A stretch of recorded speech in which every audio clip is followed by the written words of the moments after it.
Hello, Ken Lane here for another one of my API Evangelist conversations where I bring in folks who are doing interesting things with APIs to have a chat with me. Let's see who we've got today. Let's dive right in. Hello, who are you? Hi, I'm Jennifer Riggins. For the last 15 years, I've been a technology journalist in the developer space, which means always in the API space. Last couple years, a ton of platform engineering and developer productivity, and it's all kind of interlinked, isn't it? Nice. Well, I've been a big fan of your work for a long time. You and I have done some interesting hanging out in various places around Europe, different events over the years. And recently, you wrote a post, kind of recapping both of our kind of journey and view of the state of the API space. Can you recap for folks like what's your story about?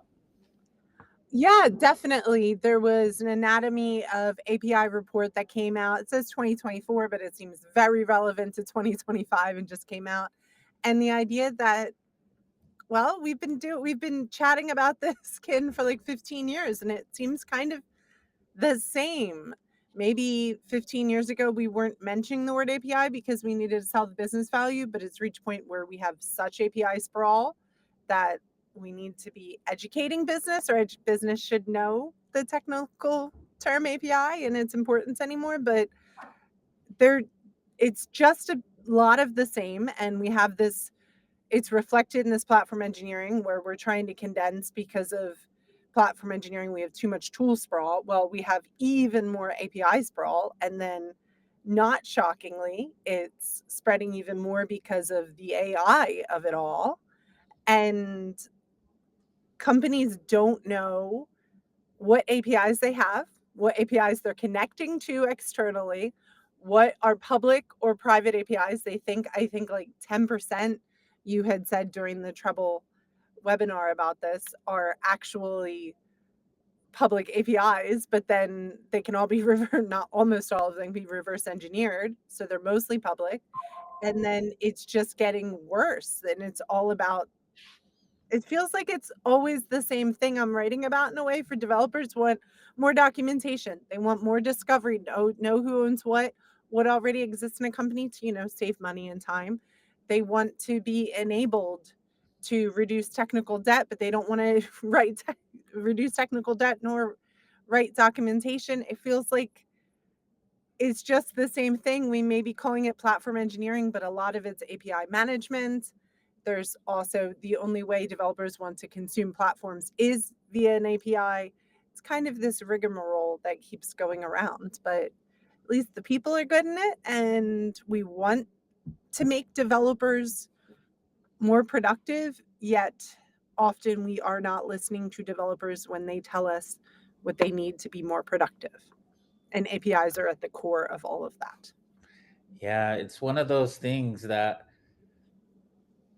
I've said in that podcast with Treble and say over and over is, not a lot has changed in the last 15 years that you and I have been doing this. And um, technically, and then a lot of people, I think there's some threads on various social media channels saying, oh, well, the words have changed. Like more people are aware of APIs. We have platformatization, we have DevOps. But I'll point out, okay, sure, there's maybe more people in the room, but and maybe new words we're using, but besides that, not a lot has changed. And so, what do you think is the culprit here? Where can we start pointing some fingers? Well, there is one thing that's kind of coalescing, not in the overall platform engineering, but there is this pattern that if you treat a platform as a product and your engineers as customers. So, what's changed in the last 15 years? Tool sprawl and API sprawl is more. It's much more expensive. We've moved to the cloud, which is much more expensive. So we've got our two biggest costs, and then the cost of engineers is more expensive. Yet, if we're investing that much money, we're treating them like a commodity, not something we can help improve. We're not asking developers what they want, or maybe we are asking them because we've kind of known things like the documentation for a long time. We're just not listening and factoring that in. And we see that with AI as well. because generative AI is not good at coding, and that's all developers want to do. And we're trying to take away that 20 to 30% of their day they actually get to spend coding. But you know what Gen AI is really good at? It's explaining complex topics, which would deal with the documentation and really help to tackle technical debt as well, which are constantly developers' biggest complaints, that they're dealing with those things instead of technical debt. So AI also would be very interesting in discovery and figuring out who owns which APIs or which services, and then figuring out how to then reuse them and identify what exists within a company, which would save money as well. But I don't know why though this continues because Yeah. and you must be banging your head against the wall at many organizations you work with, Kim.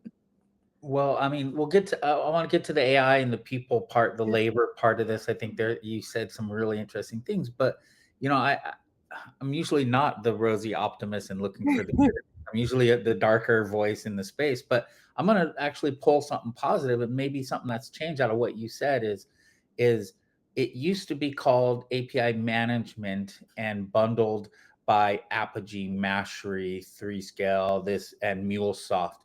And then now it's platformatized and it's more internal. And yes, it's there's still tool sprawl and infrastructure sprawl there, but it's more an internal thing and an internal capacity and a more of a socialization of resources or aggregation of resources that we need across these groups.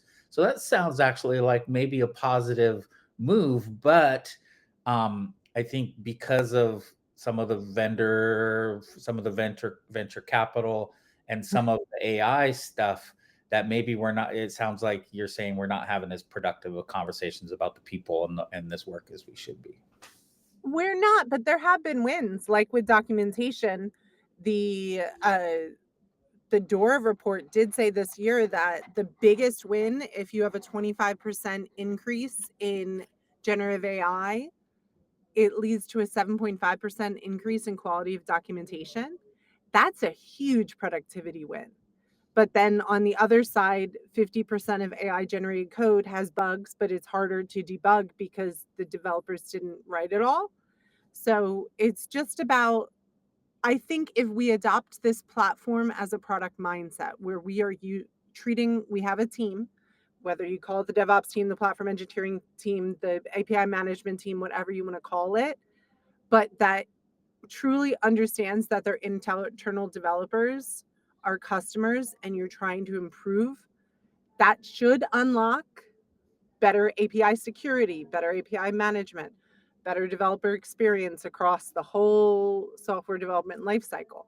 But it's hitting this wall just like with DevOps or using external products where platform engineers again are engineers, so they think they know best and they can engineer their way around it. So it kind of all comes back to this same issue in technology with that the famous chasm between technology over here and business over here. Even though technology is the most expensive thing, tech often doesn't speak business, and business does rampant cutting and not taking responsibility for its employees because it doesn't understand the technology.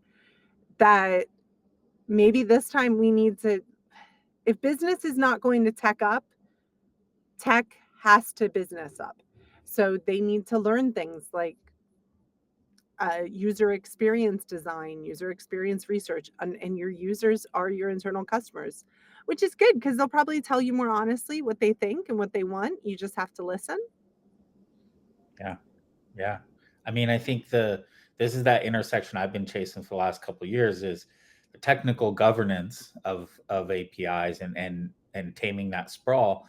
But I real quickly saw this business deficiency and the divide between the work that we're doing. Like the friction I was encountering wasn't about semantic versioning and chain and source control.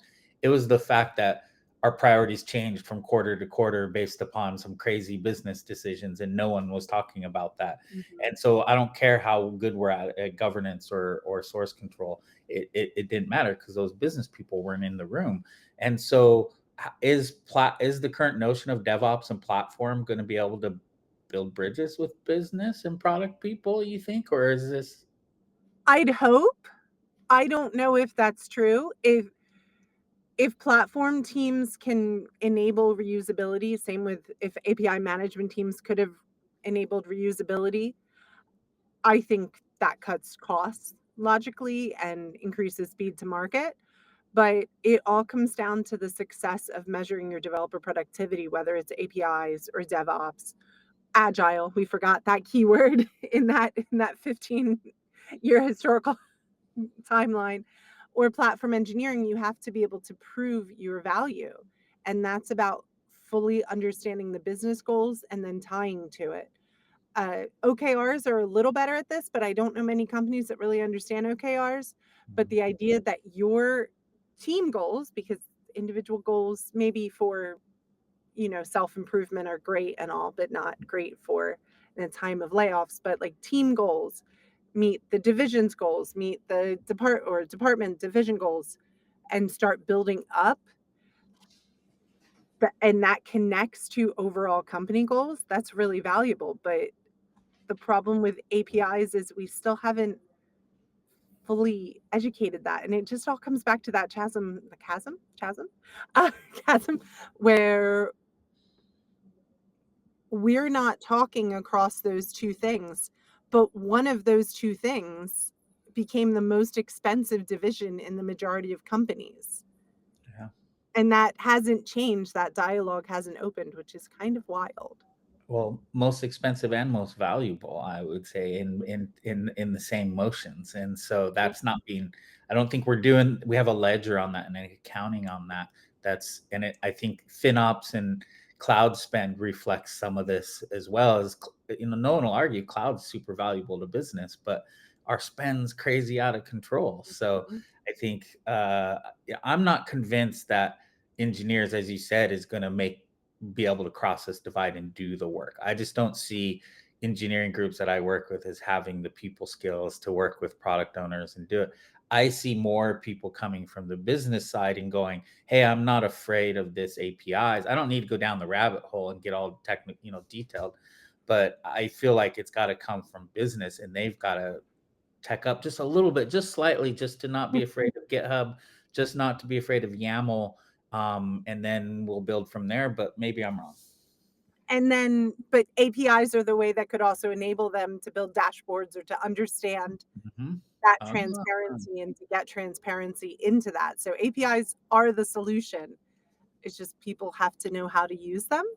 yeah. Well, and make them relevant. So how do we make APIs more relevant to business stakeholders or product stakeholders? Like showing them the APIs behind the tools they already use, or that it's key to their budgets? Like, what's your thoughts? I don't What do think you in care their about own APIs? Why do I you care? as I'm not sure who on that webinar that I watched y'all on were, but somebody said, I think it was probably you that said, as individuals, we touch like 10,000 to 30,000 APIs a day, which is crazy, which is a good way of teaching like what is an API, but instead enabling using APIs as a way to, you know, actually know which APIs we have, Yeah. creating discoverability. I think probably security is the most compelling way to talk about APIs because it is how we expose data and how we connect to outside companies and things, and we don't know it. And then we have all this, it's kind of, and maybe the environment too, because we have all these open endpoints, like 30% are zombie endpoints. And there's the environmental impact, which is the financial impact. So FinOps and GreenOps are quite similar right now until AWS is more transparent. But just everything's going to explode with AI. And it just comes down to we don't have these basic policies in place around security now and on data, and everything's going through APIs. So I think it's kind of a stick more than a carrot. Yeah. So we need companies to be legitimately scared that they're gonna be hit by EU or CCPA regulations or fines, or they're gonna be their reputation destroyed because it's just getting worse with AI. So the report had said, and I thought this was kind of hot burying the lead of it, that in the average API in 2023 had 22 endpoints, and in 2024 I have 42 endpoints, and we're just leaving all these endpoints out there. They could be as zombie endpoints. They're not being tracked. They're fragile. Like you said, the companies you talk to think like only 10% of their APIs are public, but it's like way more than that, more than half often. Yeah. And I think probably the stick is how you do it, by scaring the crap out of companies that they need to care about APIs, because they are probably in some way, almost every vulnerability is accessed via an API, because that's how things are accessed and connected. Yeah. Yeah, and what I heard you say is it's not just a stick, it's an external stick. Because I would say the fear of security internally, we've seen plenty of breaches, but there's not a lot of consequences and a lot of accountability. So you're saying, external sticks and regulatory, but also competitive. I think fear of like deep seek AI, stealing your info, and then someone else stealing, it's like if someone gets at your hole and then it leaks, I think there's I think exponentially a lot more scary things can happen. And then the carrot benefits come in. It saves you money because it enables reusability. If you understand your API sprawl, if you lock down your API sprawl, you have a better developer experience if they know who owns what. These are all good carrot things, but I think if we're selling it to business, it's probably fear. Yeah. It's Yeah. sadly what's going to happen. Oh, I I am the not the optimist on this call today with you, Ken.